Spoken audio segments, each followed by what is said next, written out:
morning, chaps. Morning. Hey, have you seen this? We're all on the same firm. Great. Fantastic. Terrific. What's a firm?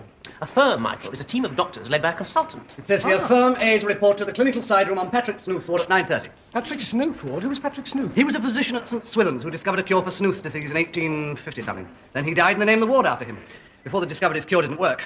What did he die of? Snooth disease. Well, what is Snooth disease? They never found out. Hello, chaps. You summoning up courage for your first day on the wards? I wonder if anybody's warned the patients. Where we'll just nip into Patrick Snooth ward and then, way, good morning, darling, I'm the doctor. Just take your clothes off and put them over there on top of mine. You've been lucky. Patrick Snooth's is a men's ward. Oh. Still, whatever takes your fancy. Oh, God, look at the time. Yes, let's get going. Yeah. Good luck. You'll need it. This is headquarters. Isn't it? Well, where's the welcoming committee? There's something on the board. Oh, new members of Firm A are responsible for the following patients. Stuart Clark, bed 1, Collier, bed 4, Upton, bed 5, and Waring, bed 7. Students are responsible for clerking their patients, including follow-up notes, and for taking blood samples when required. Don't fancy that. Hey, look, students must, underlined, be ready to present their patients at Dr. Merriford's ward round at 12 noon on Mondays. Oh, that's all right then. That's today. Well, they might have warned us. Well, if we start now, I'll have time for coffee before the ward round. What the hell is this? That's Snooth's apparatus. What's it for? Nobody knows. Well, it'll do for making coffee then. Right, here's a teaspoon. Oh, he's quick, isn't he? Got all the technical terms. Right then, Waring makes the coffee. Upton's got the spoon. That's not a spoon, that's a Snooth duckbill spatula. Oh, what's it for? Making coffee.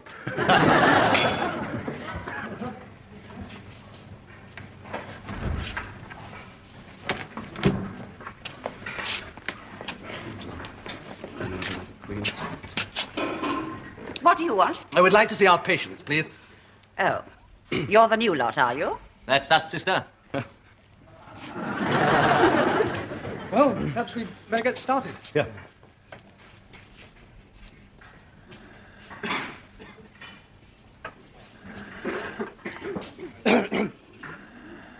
Excuse me.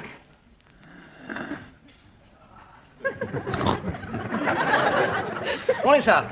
Morning. I'm a medical student, and I wonder if you'd mind if we had a little chat. Not at all. I'm suffering from thyrotoxicosis, which first presented itself 18 months ago with tremor, palpitations, sweating, and loss of weight. I see. Could I have your name, please? Williams. Dr. Peter Williams. Good. As I was saying, if you examine me now, you'd find a slight tachycardia, say 98 beats per minute, the classical signs of lid lag, tremor, and a small nodular swelling in the thyroid gland. Not going too fast for you, am I? Oh, no. Do carry on. The whole thing starts. Excuse me, sister. Yes? It's about the patient in bed 5. What have you done to him? Nothing. It's just that I wanted to examine him. What is your name? Upton. Upton. Go on. Well, you see, he's asleep, and I wasn't sure whether I should wake him or not, only I want to see him before the ward round. You must wait until he wakes up, of course. Really?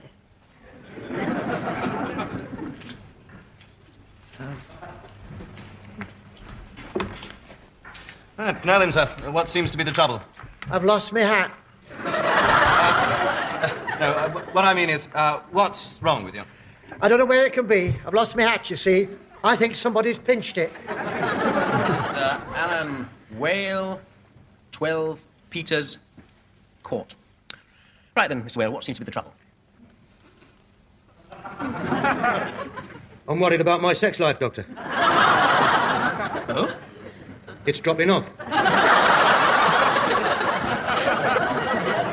Good God. I'm not the man I was, Doctor. Tell you the truth, I don't feel the urge no more. Really?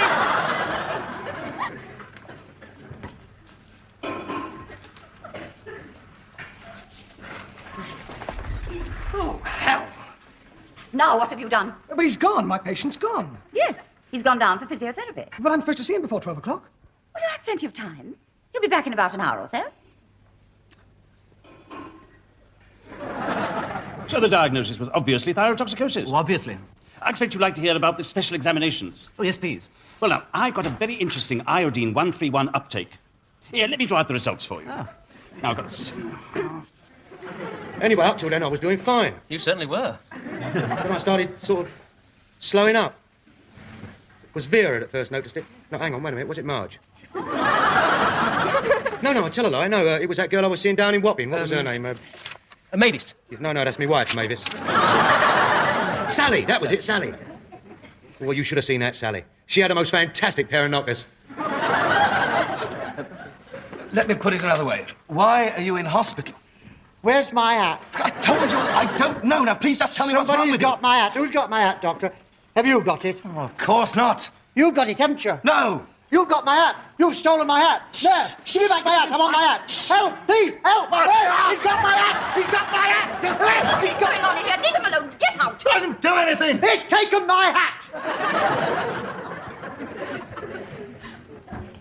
Hello, Mike. How'd you get on? I didn't. Haven't even seen my patient yet. Been down in physiotherapy for the last hour. Should be back soon. Well, you better get back quick before they stick him on a bedpan. I had the most marvellous chap. He's a doctor, so he knows all about his condition. Practically wrote my notes for me.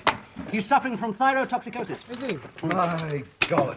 Hello, Duncan. What's your chap got? Long fingernails. What have you got there? What have you got there? Oh, I pinched the doctor's notes out the file. I couldn't get any sense out of that old basket. So I thought I'd just copy out the houseman's notes. Isn't that cheating? You can't do that. It is cheating, and I can do that. Honestly. Well, you never believe what my chap's got. He's complaining because he's down to 3 a night. 3 a night? What, cigarettes? Drink your coffee, Mike. No, I better get back to the ward. I'm going to be pushed to get my bloke done in time.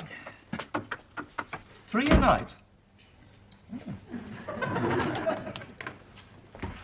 Still wandering about like a lost sheep, Mr. Upton? Yes, sister. Is the patient in bed 5 back yet? Mr. Upton, I do have my own work to do. I can hardly do it if you students keep pestering me. Sorry, sister. As it happens, the patient in bed 5 has come back. Another time, would you find out for yourself and don't bother me? No, sister. Do you mind?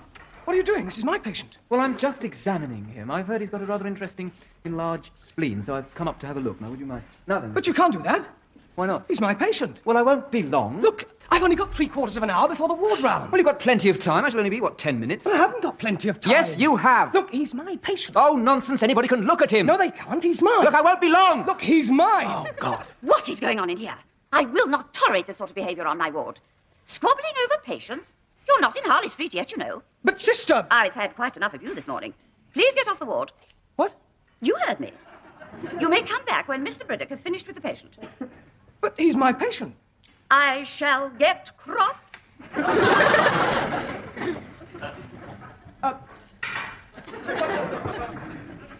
Thank you, sister. Anyway, this chap's a commercial traveller, and he first got worried when he started falling asleep on the job.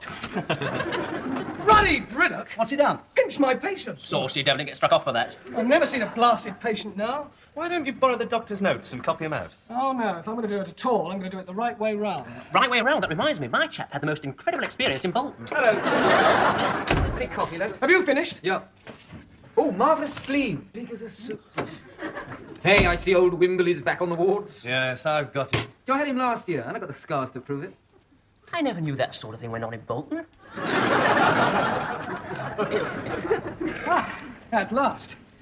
Good morning. I'm a medical student, and I'd like to examine you, and I'm afraid I haven't much time, so I'll have to be quick. What seems to be the trouble? Dobar dan, gospodine lekar. Ja vas ne razumim angleški. Oh, no.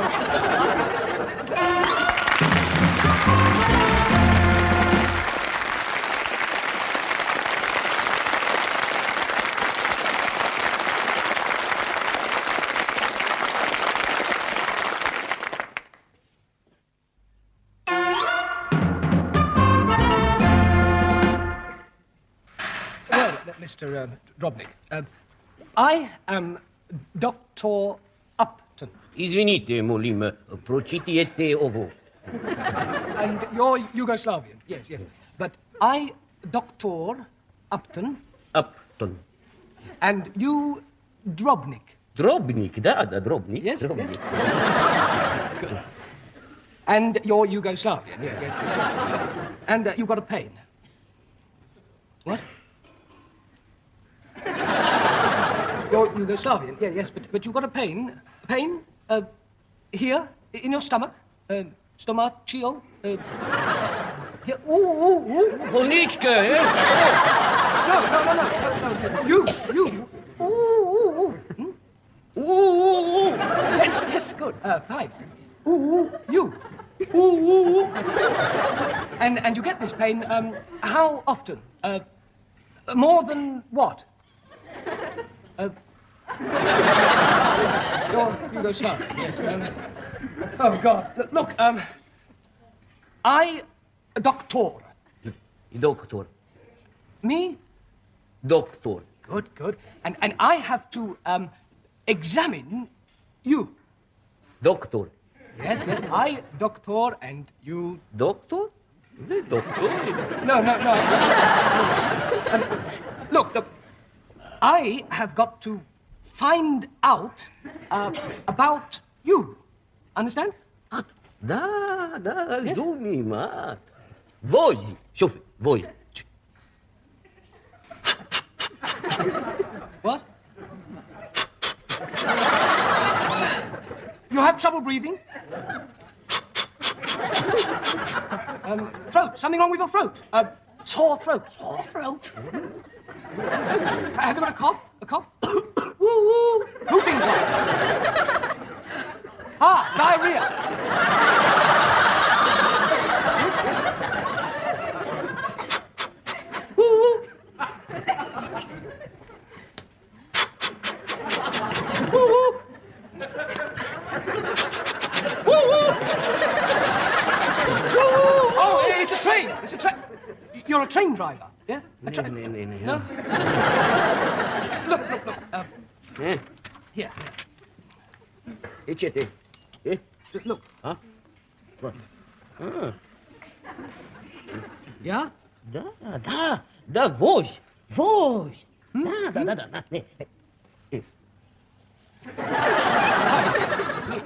Eh? Da. The driver, yes. Drobnik. Oh, Drobnik. Drobnik. Voz. Drobnik. Well, what has happened now is that you are now in hospital, you see. You're in the bed. Doctor. This is the doctor, yes. Oh, doctor. Here. And I have to... I'm glad to see you're taking notes, Mr. Upton. This is Mr. Drobnik. He's a train driver. Him, train driver. A Yugoslavian train driver. Well. I'm sure Dr. Merriford will be most grateful for that diagnosis. Since there seems to be nothing more you can learn, perhaps you'd take Mr. Drobnik down to X-ray. But the ward round's in a quarter of an hour, and I'm sure Mr. Drobnik will be happy to answer your questions on the journey. Drobnik. But it's nearly 12 now. You're wasting time, Mr. Upton. There's his wheelchair. Oh, you out, in there. He does speak French, you know. I don't. Oh. No. Easy chair. Here. You in here. Yes? No, in here. Oh, please. Stop. No, this way. Into there. Ne papucci. What? Papucci. Oh.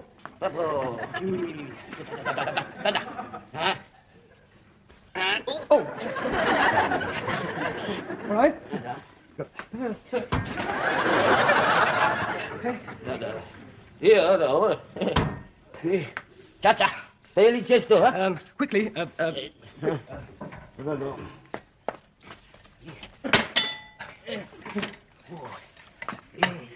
Hey, what is that, Casti? Casti, huh? Control. X-ray, right? Huh? X-ray. Oh, good. Huh? Vamos! Oh, right. Don't let them give you a shave, Fritz.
Mr. Dropnik! Mr. Dropnik!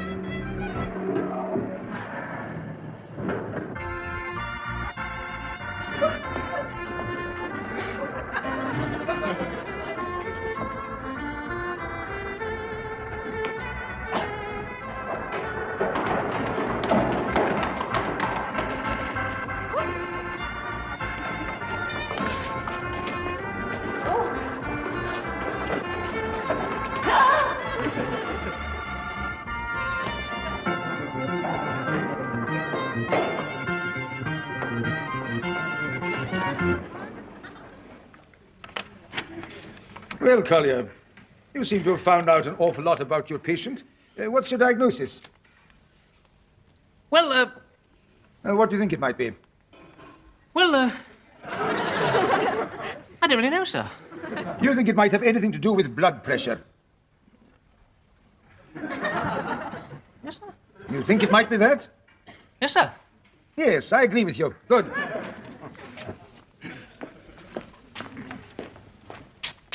Now, who's seen Mr. Wimberley? I have, sir. Ah, I see you've copied out the doctor's notes. Well, you couldn't be expected to find out a great deal for yourself. He's a little disorientated, isn't he? Yes? Did you find his hat? No, sir. Who's seen this patient? I have, sir. Tell us about him, will you? This is Peter Williams, sir, and he's suffering from thyrotoxicosis. Really? Yes, sir, he has all the classic symptoms and an absolutely fascinating iodine 131 test. In fact, he's a very interesting case. He's also an old friend, an inveterate liar, and he's really got gout. Still teasing the poor students, eh, Peter? Sorry, sir. Well, you better have another word with him, and this time, get the truth out of him. Yes, sir.